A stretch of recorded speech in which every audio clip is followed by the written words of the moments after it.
बच्चों, जिस समाज में, जिस परिवार में, जिस देश में हम रहते हैं, उसके प्रति हमारे मन में सम्मान की भावना, गर्व होना बहुत ज़रूरी है।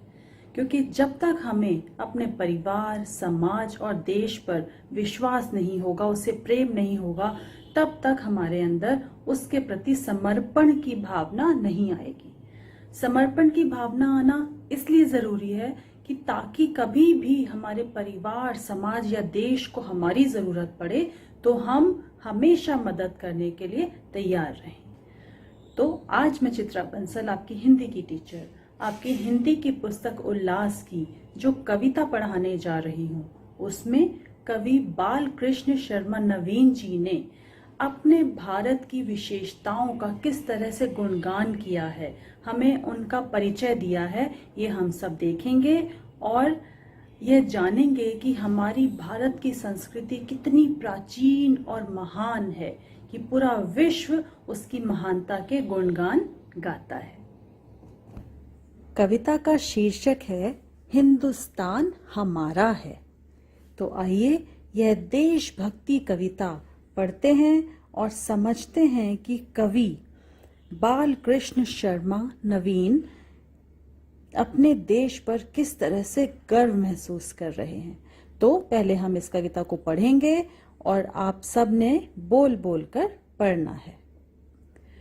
कोटि कोटि कंठों से निकली आज यही स्वर धारा है, भारतवर्ष हमारा है, यह हिंदुस्तान हमारा है।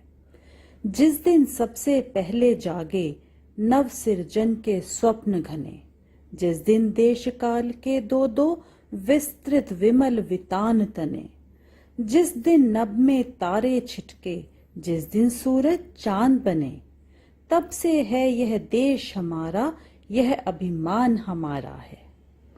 यहाँ प्रथम मानव ने खोले, यहाँ प्रथम मानव ने खोले निंदिया रे लोचन अपने, इसी नभ तले उसने देखे शत शत नवल सृजन सपने। यहाँ उठे स्वाहा के स्वर और यहाँ स्वघा के मंत्र बने, ऐसा प्यारा देश पुरातन ज्ञान निधान हमारा है। सतलज व्यास चिनाब वितस्ता रावी सिंधु तरंगवती, यह गंगा माता यह यमुना गहर लहर रस रंगवती, ब्रह्मपुत्र कृष्णा कावेरी वत्सलता उत्संगमती, इनसे प्लावित देश हमारा, यह रसखान हमारा है। विंध्य सतपुड़ा नागा खसिया, ये दो औघट घाट महा, भारत के पूरब पश्चिम के ये दो भीम कपाट महा। तुंग शिखर चिर अटल हिमालय है पर्वत सम्राट यहाँ, यह गिरिवर बन गया युगों से विजय निशान हमारा है। क्या गणना है, क्या गणना है, कितनी लंबी हम सबकी इतिहास लड़ी, हमें गर्व है कि बहुत ही गहरे अपने नींव पड़ी। हमने बहुत बार सिरजी है कई क्रांतियां बड़ी बड़ी, इतिहासों ने किया सदा ही अतिशय मान हमारा है। तो कवि बाल कृष्ण शर्मा नवीन की यह कविता जो कि ओज से भरी हुई है, जिसको पढ़कर ही अभी हमारे अंदर ओज भर गया है, वीरता, साहस और अपने देश के प्रति गौरव का भाव भर गया है। तो अब हम इसको जब समझेंगे कि कवि इसमें क्या कहना चाह रहे हैं, क्यों वो अपने हिंदुस्तान का नाम इतने गर्व से ले रहे हैं, तब हम भी इस बात को महसूस कर पाएंगे। तो चलिए अब इस कविता को समझते हैं।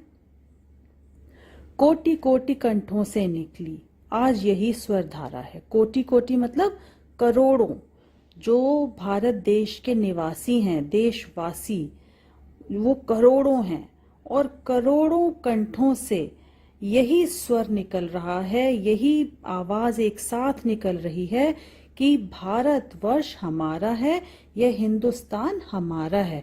मतलब सबको अपने देश पर गर्व है और वो बड़ी शान से कह रहे हैं कि हम भारत के निवासी हैं, यह देश, ये महान देश हमारा है। जिस दिन सबसे पहले जागे नवसृजन के स्वप्न घने, यानी जिस दिन सबसे पहले मानव ने सृजन के यानी निर्माण के, नव निर्माण के स्वप्न बनाए थे, स्वप्न देखे थे, कल्पना की थी, जिस दिन देश काल के दो दो विस्तृत विमल वितान तने, और जिस दिन इस भूमंडल की रचना हुई थी, जिस दिन सृष्टि का फैलाव हुआ था, जिस दिन नभ में तारे छिटके, जिस दिन सूरज चांद बने, कि जब सृष्टि का प्रारंभ हुआ था, आकाश में जिस दिन तारे नजर आए थे और सूरज चांद बने थे, तब से है यह देश हमारा, यह अभिमान हमारा है। तो कवि का मानना है कि तभी से हमारा देश है, जब से सृष्टि का निर्माण हुआ तभी से भारत देश निर्मित है, और यह प्राचीन विशाल देश हमारा है, ये हमारा गर्व है, अभिमान है। यहाँ प्रथम मानव ने खोले निंदिया रे लोचन अपने, यानी मानव जो कि नींद में था, यानी कि जिसने अभी तक होश संभाला नहीं था, तो उसने अपने लोचन, अपनी आंखें सबसे पहले यदि कहीं खोली तो वो भारत भूमि पर ही खोली। इसी नभ तले उसने देखे शत शत नवल सृजन सपने, इसी नभ के, इसी आकाश, भारत भूमि के ऊपर जो आकाश है, उसी आकाश के नीचे रहते हुए, यानी कि इसी भारत भूमि पर मनुष्य ने, मानव ने नए नए निर्माण करने के सपने देखे।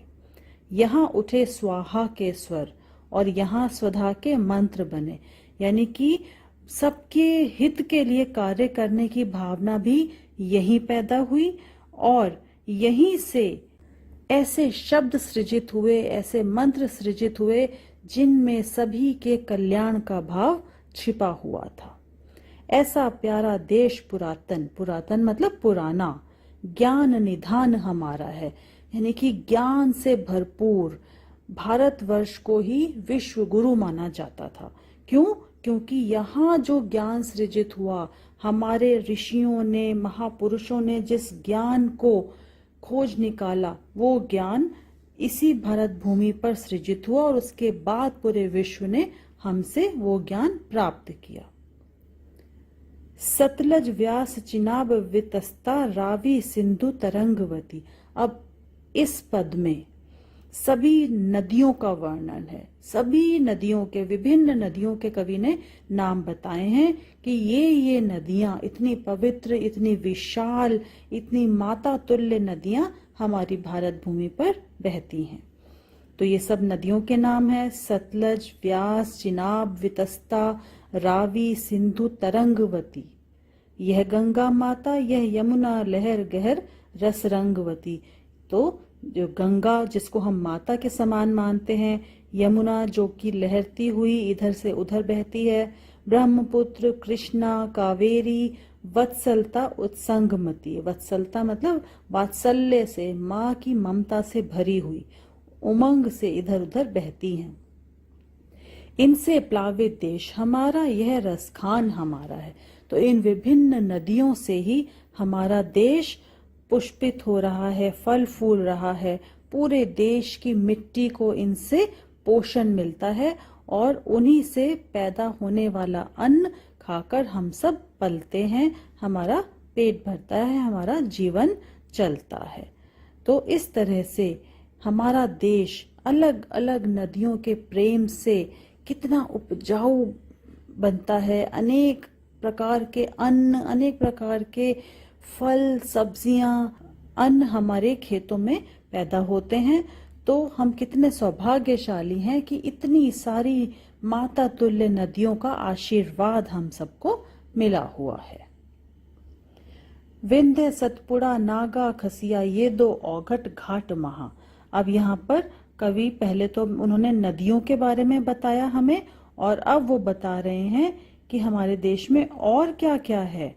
तो उन्होंने बताया कि असम का एक पहाड़ जो नागा खसिया के नाम से जाना जाता है, और दूसरी तरफ विंध्याचल के सतपुड़ा के जंगल। ये दो औघट, औघट मतलब दुर्गम, कठिन, जहाँ पर पहुंचना, जहाँ से निकलकर बाहर आना बहुत कठिन है, ये दो दुर्गम स्थान भी हमारे ही देश में हैं। भारत के पूरब पश्चिम के ये दो भीम कपाट महा, तो पूरब और पश्चिम के ये दो विशाल मानो द्वार हैं जिनको पार करके आना मुश्किल है। तुंग शिखर चिर अटल हिमालय पर्वत सम्राट यहाँ, जिसके ऊंचे ऊंचे शिखर हैं जो हमारी रक्षा करते हैं, वो हिमालय की ऊंची ऊंची चोटियां भी हमारे ही देश में हैं। पर्वत सम्राट, हिमालय को पर्वतों का राजा माना जाता है, तो वो पर्वतों का राजा विशाल हिमालय भी हमारे भारत भूमि पर ही स्थित है। यह गिरिवर बन गया युगों से, विजय निशान हमारा है। यानी कि युग युगों से जब जब हमारी किसी अन्य देश से युद्ध हुआ, लड़ाई हुई, तब तब यह पर्वत, यह हिमालय, विशाल हिमालय पर्वत हमारी विजय का कारण बना और उसका प्रतीक बना। ये इस बात का गवाह है कि कब कब कैसे कैसे हमने अपने शत्रुओं से सामना किया और हिमालय पर्वत ने हमेशा हमारी रक्षा की है। यह भारत का गौरव माना जाता है। क्या गणना है कितनी लंबी हम सबकी इतिहास लड़ी, मतलब कोई गिनती नहीं है। इतना भारत का गौरवशाली इतिहास है, एक से एक बढ़कर महान घटनाएं हैं जिनका कोई अंत नहीं है।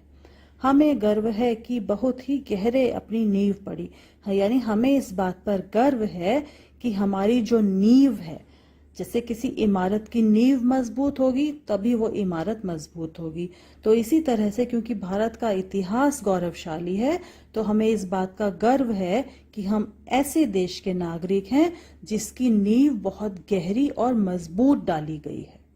हमने बहुत बार सिरजी है कई क्रांतियां बड़ी बड़ी, यानी कि ऐसा कई बार हुआ है कि हमें नष्ट करने की कोशिश की गई, पर हमने बार बार हर बार विजय प्राप्त की और नए सिरे से भी कितनी बार हमने अपना नव निर्माण किया, पर हमने कभी हार नहीं मानी। इतिहासों ने किया सदा ही अतिशय मान हमारा है, यानी कि इतिहास इस बात का गवाह है हमने हमेशा जीत हासिल की है और हमारा इतिहास बहुत अधिक गौरवमय है। पूरा विश्व हमें सम्मान देता है और इसका कारण ये है कि भारत भूमि जो है वो बहुत ही सौभाग्यशाली है, प्रेम से भरी हुई है और गौरवशाली संस्कृति और इतिहास को लिए है। तो बच्चों, देखा आपने कि हमारे भारत में चाहे वो ऋतुएं हों, नदियां हों, पहाड़ हों, किसी चीज की, प्राकृतिक संपदाओं की कमी नहीं है। जरूरत इस बात की है कि हम उनका उपयोग सोच समझकर करें, उनका सम्मान करें, उनका आदर करें। हमारी भारतीय संस्कृति ने हमें इतना कुछ दिया है कि जिस पर हम जितना गर्व कर सकें उतना कम है। तो हमें अपने देश, अपने समाज और परिवार की कमियों की तरफ ध्यान नहीं देना है, और अगर ध्यान जाता भी है तो उन कमियों को दूर करने का प्रयत्न करना है। तो इसी सोच के साथ अब हम चलते हैं अगला पाठ पढ़ने के लिए, फिर एक साथ मिलेंगे। विद्या प्रकाशन मंदिर प्राइवेट लिमिटेड।